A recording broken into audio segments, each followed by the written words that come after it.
benarkah Neil Armstrong masuk Islam karena mendengar azan di bulan? Pertanyaan, saya tertarik dengan Neil Armstrong. Kita tahu bahwa dia telah memeluk Islam. Apakah dia masih hidup? Tolong jawab tentang ini, karena beberapa teman saya tidak percaya kalau dia sudah masuk Islam. Jawaban, alhamdulillah, berkenaan dengan kabar yang sudah menyebar di tengah manusia tentang Islamnya Neil Armstrong, yang konon merupakan manusia pertama yang menginjakkan kaki di permukaan bulan, maka kami telah meneliti kabar ini, dan kami tidak menemukan satupun orang yang mengutip kabar itu atau menunjukkan referensi yang kredibel. Kita sudah terbiasa mendengar cerita-cerita yang tersebar seperti itu, yang kemudian ternyata bohong belaka. Ini sepertinya adalah upaya yang disengaja untuk merusak reputasi agama ini di tengah umat Islam, terutama dengan mereka mengarang cerita palsu dengan beberapa detail yang menarik, yang menegaskan kebenaran agama ini atas agama lain.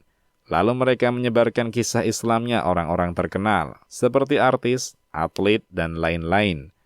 Dalam cerita-cerita itu, mereka mengutip sesuatu yang meneguhkan kebenaran Rasulullah Sallallahu Alaihi Wasallam dan kebenaran risalahnya. Namun, lama-kelamaan, orang-orang akan segera mendustakan cerita tersebut. Mungkin, kabar tentang Islamnya Armstrong ini termasuk dalam hal ini. Karena memang dia salah satu orang terkenal di dunia. Terlebih lagi, alasan masuk Islamnya, kata mereka, karena dia mendengar azan di bulan, yang kemudian dia mendengar hal yang sama di Mesir. Orang terkenal seperti ini jika memang benar masuk Islam, tentu Anda akan dapati para pendakwah Islam, ulama, dan tokoh-tokoh Islam akan menemui dan berbicara dengannya. Tapi semua itu tidak kejadian. Jika Anda membandingkan kisah Islamnya Armstrong dengan Islamnya Yusuf Islam atau Cat Stevens, mantan penyanyi terkenal Inggris, maka Anda akan melihat perbedaan antara kabar yang dusta dan yang benar, serta mana yang rekaan dan yang realita.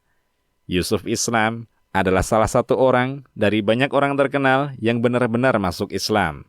Ada foto-fotonya di media sosial, ada sekolah-sekolahnya di Inggris, ada beritanya dia berkeliling ke negara-negara Islam dan haji dan umroh. Lalu, mana hal-hal itu dari si Neil Armstrong ini? Padahal dia jauh lebih terkenal. Biar bagaimanapun, kita tidak perlu membuktikan kebenaran agama kita dengan mendengarkan azan di permukaan bulan. Jika memang orang tersebut atau selain dia masuk Islam, maka manfaatnya kembali kepada dirinya. Pun jika dia menyimpang dan kafir, maka dia sendiri yang merugi. Kita ingat-ingat firman Allah Subhanahu wa Ta'ala yang artinya, katakanlah wahai Muhammad, wahai manusia, telah datang kepada kalian kebenaran Al-Quran dari Tuhan kalian. Sebab itu, barang siapa mendapat petunjuk, maka sebenarnya petunjuk itu kebaikan dirinya sendiri. Dan barang siapa sesat, sesungguhnya kesesatannya itu mencelakakan dirinya sendiri.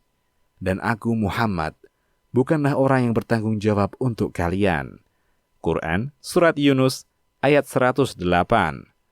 Juga firman-Nya Subhanahu wa Ta'ala yang artinya, sungguh kami menurunkan kepada kalian kitab Al-Quran dengan membawa kebenaran untuk manusia. Barang siapa mendapat petunjuk, maka petunjuk itu untuk dirinya sendiri. Dan siapa sesat, maka sesungguhnya kesesatan itu untuk dirinya sendiri, dan engkau bukanlah orang yang bertanggung jawab terhadap mereka. Quran Surat Az-Zumar ayat 41. Allah Maha Tahu dengan hakikat yang sebenarnya. Semoga selawat tercurah kepada Nabi kita Muhammad sallallahu alaihi wasallam. Demikian, wallahu a'lam.